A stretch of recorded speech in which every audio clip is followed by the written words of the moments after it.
सबसे पहले हम आपको यह बताते हैं कि क्या केंद्र सरकार ने देश में एनआरसी लाने के लिए सीएए कानून को लागू किया है, क्योंकि अभी हमारे देश के कुछ विपक्षी नेता बिल्कुल यही दावा करते हुए इस कानून का विरोध कर रहे हैं और इस कानून को मुस्लिम विरोधी बता रहे हैं।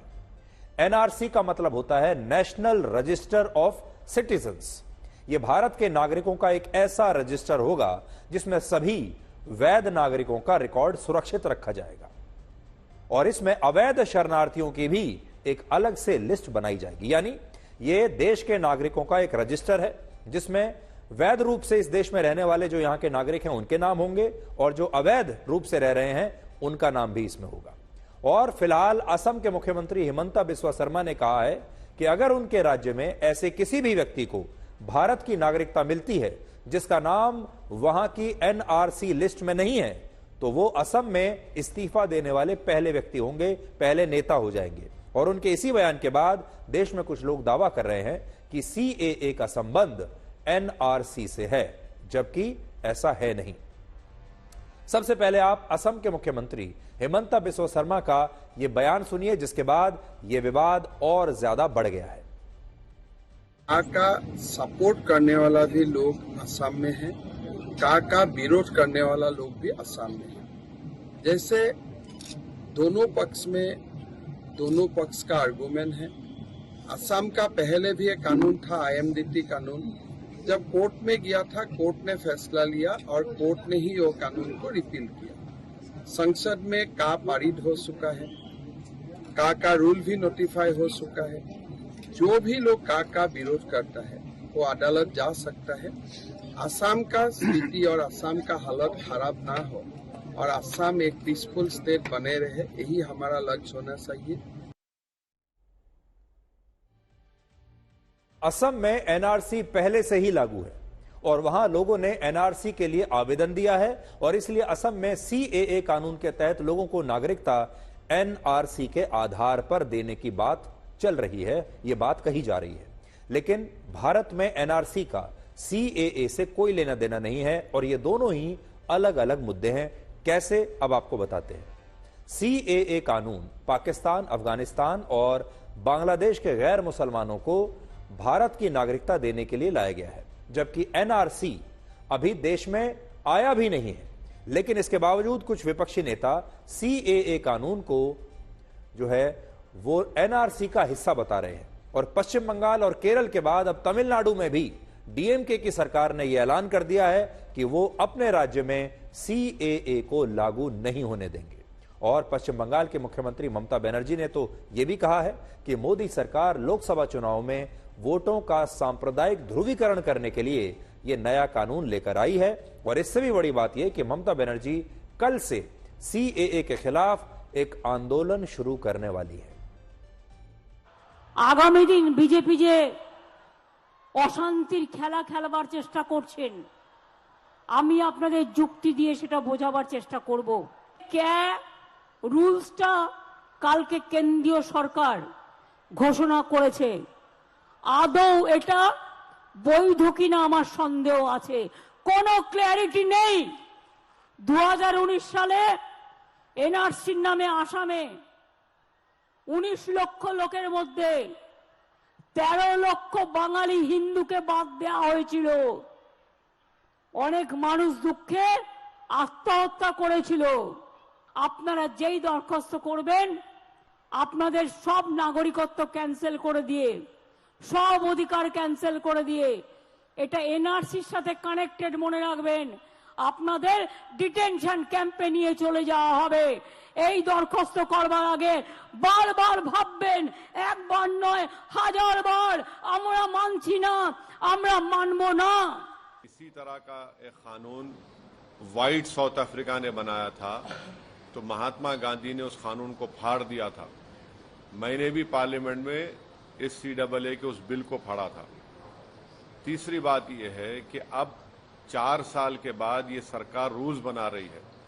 मैं देश को ये बताना चाह रहा हूं कि मैंने नहीं, मौजूदा अभी प्रेजेंट होम मिनिस्टर ने पार्लियामेंट में कहा था, मेरा नाम लेकर के, ओवैसी जी एनपीआर भी आएगा, एनआरसी भी आएगा, कई टीवी के इंटरव्यूज में उन्होंने बात कही थी।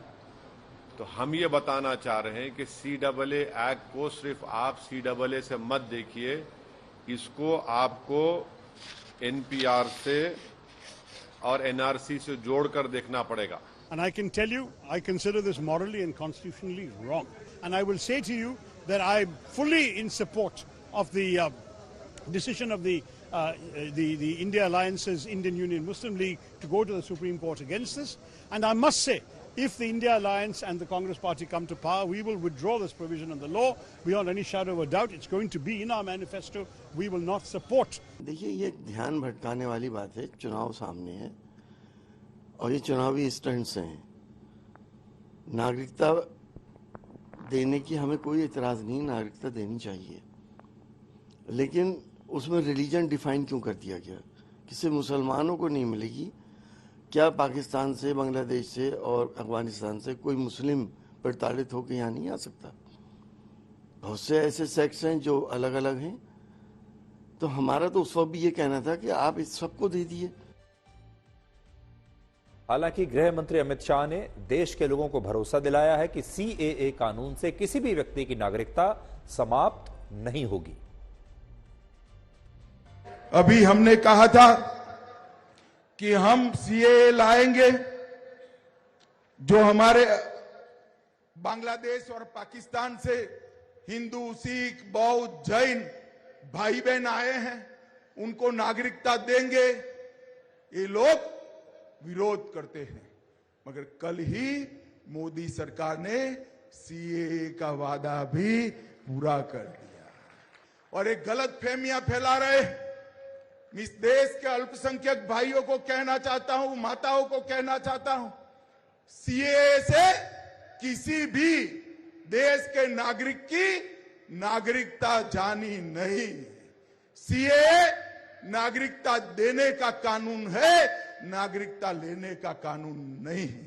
ये ओवैसी भी झूठ बोल रहे हैं, खड़गे भी झूठ बोल रहे हैं, राहुल गांधी भी झूठ बोल रहे हैं कि इससे माइनॉरिटी की नागरिकता जाएगी। मैं आपको भरोसा दिलाता हूं कि CAA के कानून के अंदर किसी की नागरिकता लेने का कोई प्रावधान नहीं है। हमारे शरणार्थियों को नागरिकता देने का प्रावधान है। आज आपको यह भी पता होना चाहिए कि इस कानून का सबसे ज्यादा विरोध पश्चिम बंगाल और असम में ही क्यों हो रहा है। यह आपने भी सोचा होगा, देखा होगा। वर्ष 1947 में जब भारत का विभाजन हुआ था, उससे पहले मौजूदा पाकिस्तान में हिंदुओं की आबादी 15% थी और पूर्वी पाकिस्तान यानी आज के बांग्लादेश में हिंदुओं की आबादी 28% थी, यानी बहुत ज्यादा थी। लेकिन विभाजन के बाद पाकिस्तान में हिंदुओं की आबादी 15% से घटकर सिर्फ 3.5% हो गई, जबकि मौजूदा बांग्लादेश में हिंदुओं की आबादी 28% से 22% ही हुई। और मौजूदा स्थिति को देखें तो पाकिस्तान में अब भी हिंदुओं की आबादी सिर्फ 1.2% है, जबकि बांग्लादेश में हिंदुओं की आबादी इस समय 8.5% के आसपास है। इससे यह पता चलता है कि विभाजन के बाद पाकिस्तान में रहने वाले ज्यादातर हिंदू या तो उसी समय भारत आ गए थे, या उनकी वहां पर हत्या हो गई, और या फिर वो गायब हो गए। और विभाजन के कुछ वर्षों के बाद ही पाकिस्तान से ज्यादा शरणार्थी भारत में नहीं आए। लेकिन दूसरी तरफ वर्ष 1951 के मौजूदा बांग्लादेश में 22% हिंदू रहते थे। उस समय पूर्वी बांग्लादेश कह सकते हैं आप, पूर्वी पाकिस्तान। लेकिन अब बांग्लादेश में 8.5% हिंदू रहते हैं। इससे आप ये समझ सकते हैं कि मौजूदा पाकिस्तान से तो हिंदू और सिख धर्म के ज्यादातर लोग विभाजन के समय ही भारत आ गए थे, बहुत कम लोग वहां पर रुके। लेकिन मौजूदा बांग्लादेश से भारत आने वाले शरणार्थियों का सिलसिला कई वर्षों तक चलता रहा और विभाजन के बाद अलग अलग समय में, अलग अलग कालखंड में बांग्लादेश से ऐसे हिंदुओं ने भारत के असम और पश्चिम बंगाल राज्य में आकर शरण ली जो वहां बांग्लादेश में अत्याचार सह रहे थे, और इनकी संख्या अच्छी खासी थी। और अब मोदी सरकार के CAA कानून से इन्हीं गैर मुस्लिम शरणार्थियों को भारत की नागरिकता मिलेगी, और इनमें भी मतुआ समुदाय बहुत महत्वपूर्ण है। तो यह मतुआ समुदाय की बात बहुत हो रही है। आज आपको बताते हैं ये क्या है। मतुआ समुदाय वही हिंदू समुदाय है जिसके लोग विभाजन के समय और फिर 1971 में बांग्लादेश के गठन के बाद वहां से किसी तरह अपनी जान बचाकर भारत भाग आए थे। और इस समुदाय के लोग अनुसूचित जातियों में आते हैं, जिसे हमारे देश में दलित समुदाय भी कहा जाता है। अनुमान है कि पश्चिम बंगाल की लगभग 10 करोड़ की आबादी में 2 करोड़ लोग इसी मतुआ समुदाय से हैं। और ये वही हिंदू समुदाय है जिसके अधिकांश लोग वर्ष 1971 के बाद भारत आए और इसकी वजह से उनके पास भारत की नागरिकता नहीं थी। लेकिन सीएए के बाद अब इन लोगों को भारत की नागरिकता मिल जाएगी और इस नागरिकता से पश्चिम बंगाल के लोकसभा चुनाव में भी बड़ा खेला हो सकता है। यानी चुनाव पर इसका असर तो पड़ेगा और पश्चिम बंगाल पर ज्यादा पड़ेगा। इसीलिए ममता बनर्जी सबसे ज्यादा परेशान भी है। अब देखिए कैसे।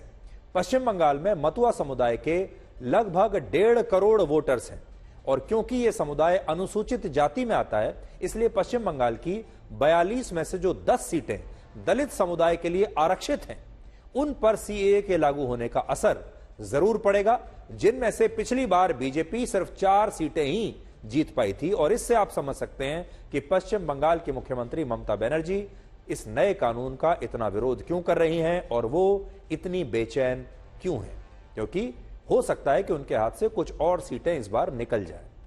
आज हमने पश्चिम बंगाल से आपके लिए एक विशेष रिपोर्ट तैयार की है, जिसमें सीएए को मतुआ समुदाय के लोगों ने कैसे ऐतिहासिक बताया है, यह आप देख पाएंगे। और यह भी कहा है कि इस कानून के लागू होने से उन्हें असल मायनों में अब जाकर आजादी मिली है, यानी कि उनकी आजादी तो अब आई है। पूरा देश तो 47 में आजाद हो गया था, उन्हें अब मिल रही है आजादी।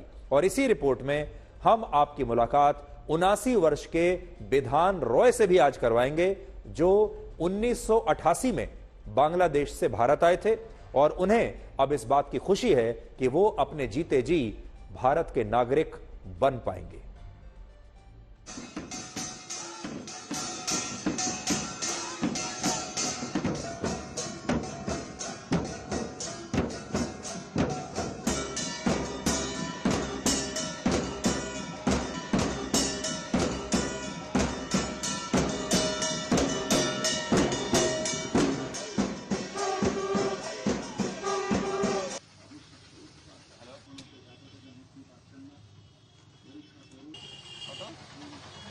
কত অ্যাবিলিটি করেছি যাতে করে লোক কিছু হয়নি। আগেও চেষ্টা করেছি, আগেও বহুত চেষ্টা করেছি, 30, 35, 37 বছর পর্যন্ত চেষ্টা করেছি, হয়নি। এটা যখন ভ্যালু থাকে আমি অনেক খুশি। আপনি ভেবেছিলেন যে আপনার জীবনকালে এই দিনটা দেখে যাবেন? না, ভেবেতে পারিনি। তো এখন তো আমি জানলাম, এখন আমি খুব খুশি। मैं यहाँ पे आकर के पढ़ाई लिखाई किया, 8वीं तक पढ़ाई की, 8वीं से 10वीं तक पढ़ाई किया, ठीक है। अब बुढ़ापा आ गया, यही उम्मीद लेकर के हम लोग चल रहे थे, लेकिन आज वो उम्मीद में हम लोग खड़ा उतरेंगे कभी हम लोग सोच भी नहीं सकते थे। आपके आंख में आंसू आ रहे हैं? ये खुशी का आंसू है, क्योंकि इतना दिन से जो मतलब क्या बोलते हैं उसको, जो उपेक्षा हुई है हम लोगों को, जो आपको बता नहीं सकते।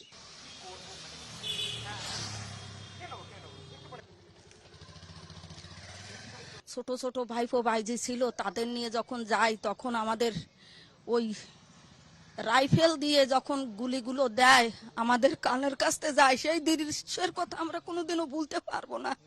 কানের কাছে যাচ্ছে আমার দাদারা, মারা, কে কোথায় আছে জানি না। আমার নিজের ভাই, তাকে আমার বাবার সামনে গুলি করে মেরে ফেলা হয় বাংলাদেশে। হ্যাঁ, তাদের মেরে ফেলা হয়, বাড়িতে আগুন জ্বালায় দেয়। আমরা তাই দেখে আমরা ছোট ছোট মানুষ আমরা দৌড়ে বাড়িতে বেরোইছি।